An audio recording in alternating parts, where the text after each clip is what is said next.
Olá! Hoje vamos mergulhar em um texto do filósofo Chico, um especialista em ética e moral.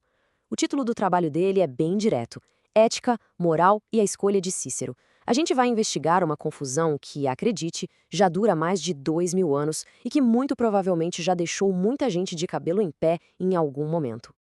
E tudo começa com uma situação que talvez seja familiar. Um aluno chegou para o Chico e disse basicamente isso: fui pesquisar ética e moral e saí mais confuso do que entrei. Cada um explica de um jeito. O ponto central aqui é que essa dúvida não é de hoje. É uma verdadeira bagunça conceitual que tem raízes muito, muito profundas na história do pensamento. Para a gente entender de onde vem essa confusão, a gente precisa fazer uma viagem no tempo, direto para a Grécia Antiga. E lá, olha, o cenário era bem diferente.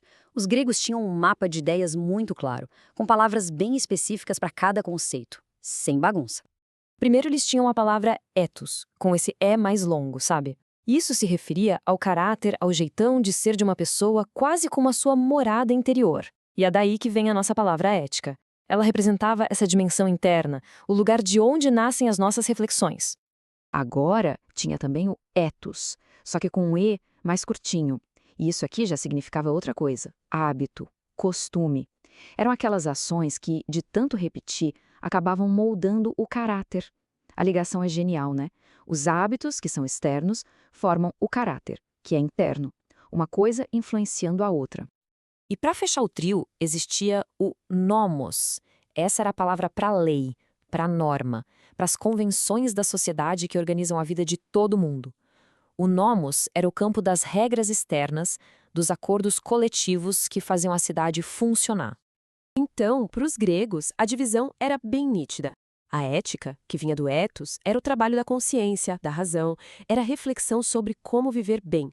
Já o que a gente hoje chama de moral estaria mais para o lado do nomos, o conjunto de regras e costumes de um grupo.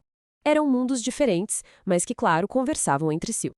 Acontece que essa clareza grega começou a se desfazer séculos depois, lá em Roma. E esse ponto de virada tem um nome e sobrenome: o famoso orador e filósofo Cícero. Foi uma escolha de tradução, uma única palavra escolhida por ele, que deu o pontapé inicial para toda a confusão que a gente vive hoje.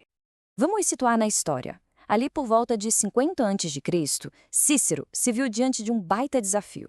Como é que ele ia traduzir para o latim a ideia grega de éticos? Tudo aquilo que falava do ethos, do caráter, da reflexão interior. Ele precisava de uma palavra em latim que desse conta do recado. E a solução que o Cícero encontrou foi pegar a palavra latina mores, que significa costumes, e criar a partir dela um termo novo, moralis. E foi aí, nesse exato momento, que a mágica ou a confusão aconteceu. O conceito grego de caráter interior, o ethos, foi traduzido usando a ideia latina de costumes sociais, os mores. Segundo a análise do Chico, isso não foi bem um erro. Tipo, ele não sabia o que estava fazendo. Foi uma decisão criativa, genial do ponto de vista da retórica. Só que essa escolha teve uma consequência gigantesca. Ela basicamente juntou, misturou, colapsou duas coisas que antes eram separadas. O mundo interior da reflexão sobre o caráter virou uma coisa só com o mundo exterior da conduta e dos costumes sociais. E a partir daí, essa fusão de conceitos começou a se espalhar, sabe? Como uma onda. Gerou um efeito em cascata que atravessou os séculos. Vamos ver como essa escolha do Cícero ecoa até hoje e alimenta a nossa confusão. Pensa só em algumas expressões que a gente ouve e usa o tempo todo: ética profissional, ética médica, ética empresarial ou o clássico código de ética. Pois é, todas elas carregam o DNA daquela antiga tradução latina. E aqui vem o pulo do gato da análise do Chico. Na verdade, quando usamos esses termos, a gente não está falando de ética no sentido original grego. A gente está falando de códigos de conduta, de regulamentos, de um conjunto de regras, ou seja, a gente está falando de moral. Olha que inversão maluca. A palavra ética, que nasceu para a gente fazer perguntas sobre o que é uma vida boa, sobre a virtude, acabou sendo usada para dar respostas prontas na forma de regras, artigos e punições. A investigação virou regulamentação. Tá bom. Então, como é que a gente resolve esse caso de identidade trocada que já dura milênios? O Chico propõe uma coisa que ele chama de higiene conceitual. É um esforço consciente mesmo de limpar a área e devolver para cada palavra o seu significado e a sua função original. Com essa limpeza, a distinção ficaria assim, bem clara. Ética é a investigação crítica sobre o bem viver, as virtudes, os princípios. É o campo das perguntas, da reflexão. E moral é o conjunto de normas, códigos e costumes que guiam a conduta dentro de um grupo. É o campo das regras práticas do dia a dia. E na prática, essa higiene teria consequências bem diretas. Um código de ética, por exemplo, passaria a ser chamado pelo que ele realmente é, um código moral ou um código de conduta. Um treinamento de ética seria, na verdade, uma formação moral comportamental.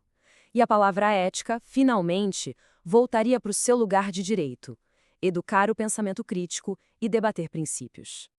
Mas para que todo esse trabalho? Isso não é só um detalhe, uma coisa para filósofos discutirem? De jeito nenhum. Essa distinção é super importante e tem consequências práticas muito sérias para o jeito como a gente vive e organiza a nossa vida em sociedade. O grande perigo de confundir ética com moral é que a gente corre o risco de simplesmente aceitar as regras como elas são, sem nunca parar para perguntar se elas são realmente boas, se são justas, se fazem sentido. A gente para de questionar o porquê por trás da norma. E o resultado disso é bem perigoso. A gente começa a achar que se conformar, que seguir a regra é a mesma coisa que ser uma pessoa correta. E pior, a gente confunde o sucesso em cumprir as normas com a virtude de verdade. A obediência pode até ser tecnicamente correta, mas eticamente pode ser muito, muito pobre. E para a gente terminar, a análise do Chico nos deixa com algumas perguntas bem provocadoras. Pensa um pouco nisso aqui. Quantos séculos de debate foram desviados do caminho certo por causa de um batismo infeliz de uma palavra? E mais essa, que tipo de injustiça acaba ficando invisível quando a gente simplesmente troca a discussão de princípios por costumes que todo mundo já aceita sem nenhuma crítica? E talvez a pergunta mais importante para o nosso dia a dia: quantas ações corretas a gente deixa de tomar só porque obedecemos a regras, sem nunca examinar as razões que estão por trás delas?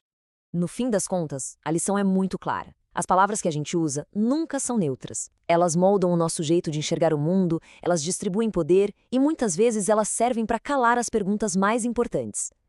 Desfazer essa confusão de 2000 anos é, acima de tudo, um ato de coragem intelectual.